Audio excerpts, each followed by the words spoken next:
to the Mayor's Corner, where we discuss all things Wilmington. Tonight I have the distinct pleasure of interviewing Ms. Simone Josey and her mother, Sharon Otalor. Today we're going to discuss Mayor Purzycki's significant commitment to the youth of the city of Wilmington by way of the HBCU Week initiative. Simone is very special, and we're going to get into her experience at HBCU Week just a little later.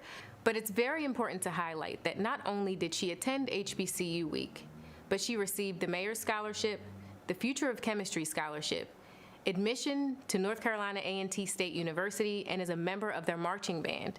Simone and Ms. Otalor, thank you for joining us today. Thank you. Thanks. And we're going to get right to the interview. So Simone, I'll ask you this question first. Please tell me, what did you experience at HBCU Week versus what you expected it to be when you attended? Okay. So when I went into HBCU Week, specifically the college fair, I was amazed at how many colleges were actually there, how many HBCUs were there, and the on-site applications and acceptances that truly amazed me. Before going, I really didn't know what to expect. I had heard in 2017, my friend Joe was a recipient of a scholarship to Lincoln University, and as an international baccalaureate student, not many students in my class wanted to attend HBCUs, so it wasn't really my guidance counselors, they didn't really push it. But by talking to the other guidance counselors within my school, that truly was the buzz, was the college fair during HBCU Week. So I was just amazed when I went there and was accepted by so many colleges. That's awesome to hear. Mom, had you heard anything about HBCU Week prior to Simone attending? What were your expectations? I'm always looking out for opportunities for Simone, so I had heard about it. I knew that the year before, I think the very first year it was at the hotel downtown. Yes. And I knew that there were a handful of schools there and a whole bunch of students there. So I was just anxious for Simone's opportunity the following year. So I was excited for her to have the opportunity to go. Awesome. So Simone, before you had attended HBCU Week, did you know you wanted to go to an HBCU? Had you made any plans for college? Did you know what direction you wanted to go in? I did know what direction I wanted to go in. I knew I wanted to pursue biomedical engineering. I did not know that I wanted to go to an HBCU specifically, but I had my heart set on Spelman. I had visited 3 times, and each of those times I loved it more and more. But the bigger issue was Spelman did not have my major. They had biology, and they also had a dual engineering program, but that's not really the path that I wanted to go forth with. Beyond Spelman, I had considered Georgia Tech and University of Miami, University of Delaware, but it wasn't until I was on YouTube and looking at marching band videos and had discovered the Queen City Battle of the Bands in Charlotte, North Carolina, and discovered that North Carolina A&T had this amazing marching band. So then I dove a little bit into research with the school and realized that they also had a biomedical engineering program. And from there, my heart was set on A&T. I had visited, multiple times for Scholars Day, and once I had been accepted into the marching band and into the honors program, I knew that this was the school for me. So you've been in attendance at an HBCU for a year now. Yes. Do you think you've made a good decision? Why or why not? And Mom, I'd like to hear your perspective on that as well. For me personally, I think I made an amazing decision to attend an HBCU and to attend A&T in general. A&T is an 8-hour drive from Delaware, and I think I've been able to mature mentally being that distance away. The little things I took advantage of or took for granted here, I have to do on my own now, like just feeding myself, little things. I can't rely on dinner from my mom. Also, studies-wise, being in the honors program has afforded me so many opportunities, just even locally in Greensboro throughout, participating in community service, and also just being in the band. I've developed a family away from home, so I think that attending A&T has been a great choice for me. So from a parent's perspective,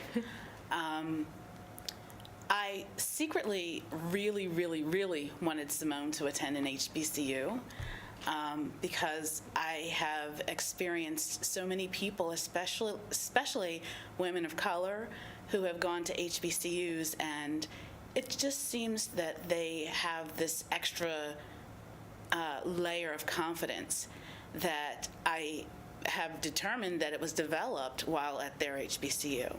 And I wanted that for Simone. But I did not specifically tell her that because I know that she would be happiest when making the decision on her own as to whether or not to attend a PWI or an HBCU. So when she decided on A&T, I was like just over the moon excited that she made that choice. I feel that, you know, just based on what I knew about A&T and the fact that it did have a strong engineering program, and knowing also that she is a huge fan of the band, like that was just the perfect marriage, you know, for her. So when she made that choice, I was just very, very happy. Yeah, and I appreciate your perspective in bringing that up, because I will say, as a double HBCU alum, I went to Howard University for undergraduate school and the University of DC for law school. These institutions have developed in me specifically an uber amount of confidence regardless of what situation I walk into. Right. I'm not intimidated if I'm the only one Yes. when I walk into a room. Right. I've been prepared for that at my HBCU. And I think that that's an experience that you really can't get from any other institution. I tell people all the time, we have our entire lives to be the minority. When you can really go and let your hair down at an HBCU around people that look like you with the same goals, Yes. same ambitions. Everybody wants to do well, wants to succeed, and you can study with these people and learn and grow. It really gives you an extra oomph that you'll need when you transition from your undergraduate experience to the real world. So I appreciate you and your perspective for that, because it's definitely a real thing, and I can attest to that. And I look forward, Simone, to seeing you after your undergraduate career again. You're already so poised and so wise and so ambitious as a young lady. And I look forward with excitement to seeing what's going to come once you finish this experience. Thank you. So into the next question, tell us how you balance, you know, a biomedical engineering major with being a member of the band. How do you do that with your personal life at an HBCU? So while in band, they have a very strict schedule for us to follow. So that really helped me with, distinguishing between, okay, this is band time and this is study time. We have a set amount of hours that we have to go to tutoring, whether it be after practice or in the library. So I already knew that, okay, I know how to balance my work versus playtime. Also, in high school, I had an extreme large workload, being in the International Baccalaureate program. So going from high school to college, that wasn't much of a challenge. I think the bigger challenge was, recognizing, okay, so now it's time to eat, or now it's time to do this or do that. But I think that balancing studies and band wasn't as challenging as it appears to be. Because you got that experience Definitely. When you were in high school. Definitely. Yeah, I can appreciate that. Well, as you're both aware, HBCU Week was founded in 2017 under the administration of Mayor Mike Przicki. He has a steadfast effort and a laser focus on the youth in the city of Wilmington. He believes that the youth are our future and their education should be paramount and a priority for all. Have you ever seen anything of this magnitude in the city of Wilmington focused on youth prior to your experience with HBCU Week? Well, personally for me, I have not, especially none that have impacted me directly to this magnitude. Being a scholar from the different scholarships that have been presented in Wilmington has been amazing. So on this magnitude, impacting youth in general, no, I have not. Mom, what about you? I love the city of Wilmington. I love living here, and I love all that it has to offer. There are so many organizations that exist that, with a little bit of effort, we've been able to uncover a lot of scholarship opportunities, and this is definitely one of them. The scholarship opportunity that came from the mayor's office, as well as the Kimura scholarship that Simone received through the HBCU, the college fairs, her first introduction to that. I would say that the combination of those two, plus everything else that the city of Wilmington has had to offer, has just been stellar. And as far as your question about have we ever seen anything of this magnitude, I would say from the perspective of HBCU Week and the totality of what it has to offer, I would say no. The whole program that the city has developed, the mayor's office in particular, has developed around HBCU Week is just, it's awesome. And there's so many opportunities for, from young to older students to experience what an HBCU has to offer. So I'm excited for all of the future students who will come through and get to experience what HBCU Week has to offer. So on the heels of that question, how do you think the city at large would be affected if by some reason or some chance another mayor came into office and there was no more HBCU Week in the city? I think that would be pretty unfortunate. Regardless, I know it was started under this administration, but regardless of what the future holds for an administration, I think that HBCU Week should stick around. The students are deserving of it. They need it. They need I don't know what the percentage of, African American students is in the city of Wilmington, but it's significant. And they need to see people that look like them going on with their education, and they need to see what the result of that education can bring them.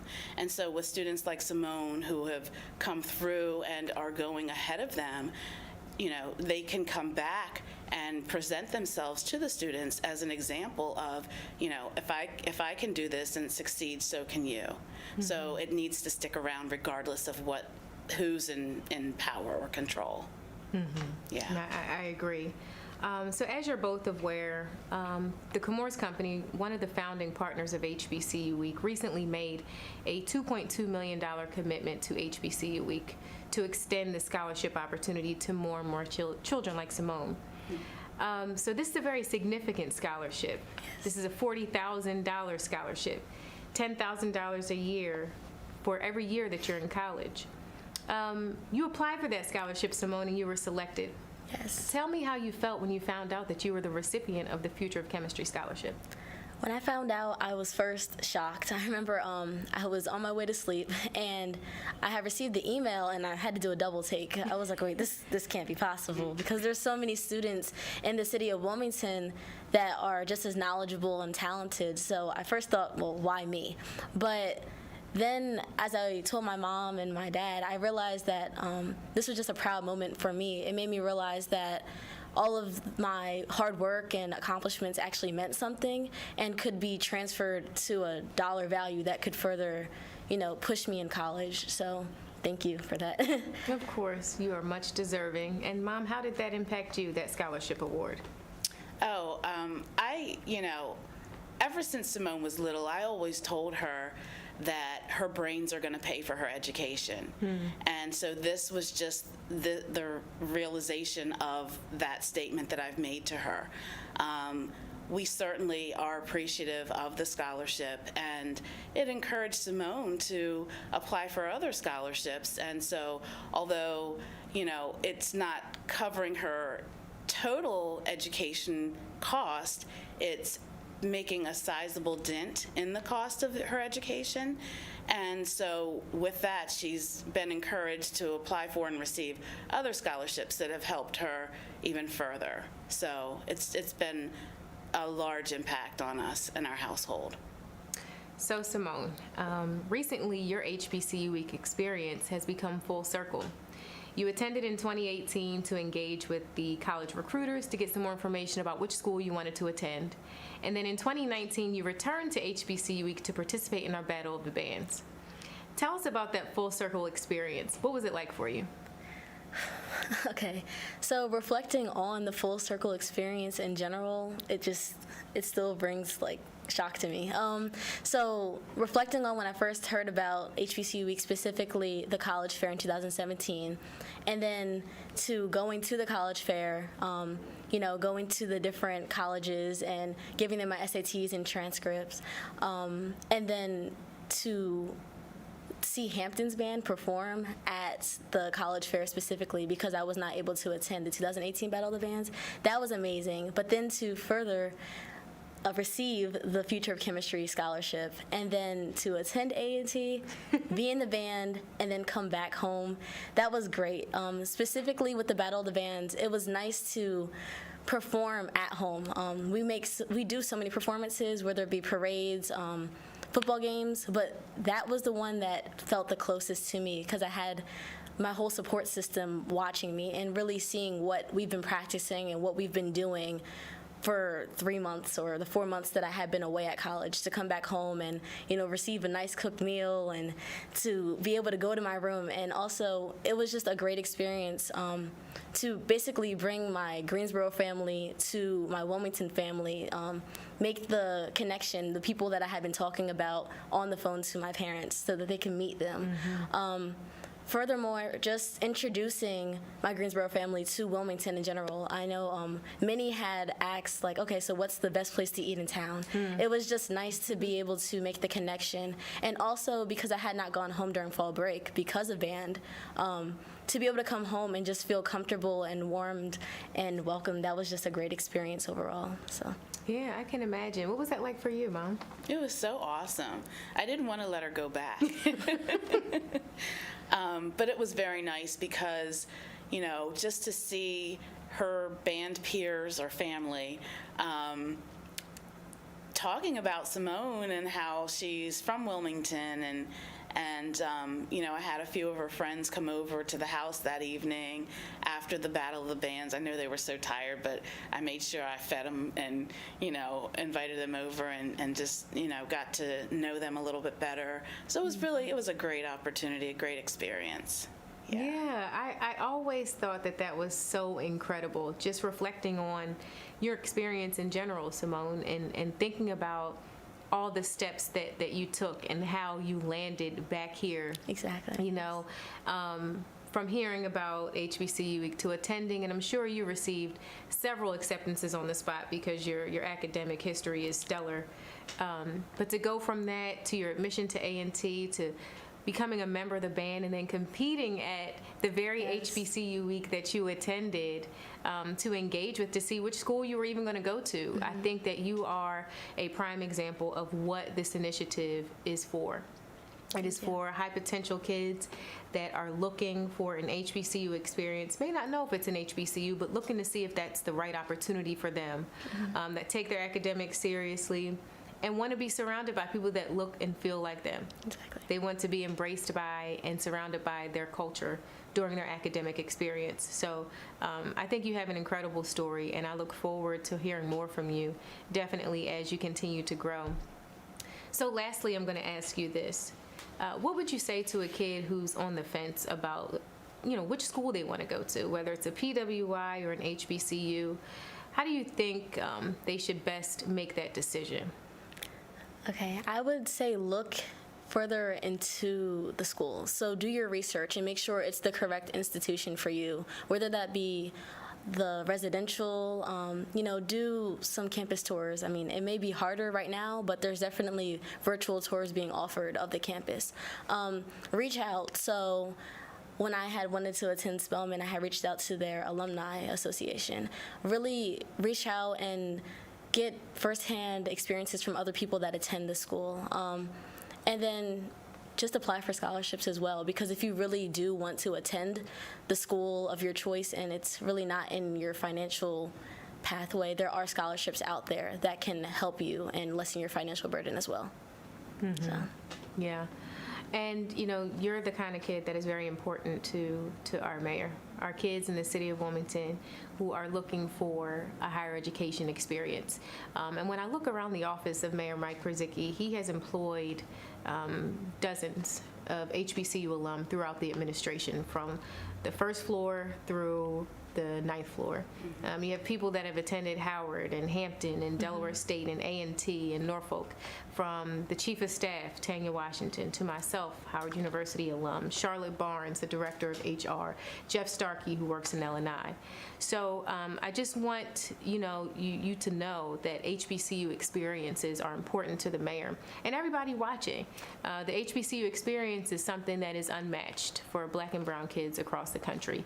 And we here in Wilmington took that seriously and decided to make an initiative out of it to expose as many kids as we could to the opportunities that you could receive in going to an HBCU. As an HBCU alum, I take it as my personal responsibility to reach back while I climb. I can't achieve success without looking back to see, hey, who's behind me that wants the same thing? What can I expose them to? And I know you, Simone, as you come out of this experience, you're going to say the same thing. You're going to look back and say, hey, HBCU gave me this. How can I give it to somebody else in return? And I look forward to that, because I know you're going to do that, and I look forward to having a front row seat to your success. Thank you. And congratulations to you, Mom, for raising such an amazing kid. Thank you. Simone is so special, and I know that she makes you proud every day. She truly does. and I'm a firm believer, and it's kind of a cliche at this point, it takes a village to raise a child. And Simone has a huge, strong village. Oh, yeah. So we've all done it together. And I can see that. I can see that you have an army of people behind you. So thank you, Simone, for joining Thank us you. today. Thank you, Ms. Otalor, for joining us. Appreciate your time. Thank you for watching The Mayor's Corner, where we discuss all things Wilmington. I'm Ashley Christopher, and we'll see you next time.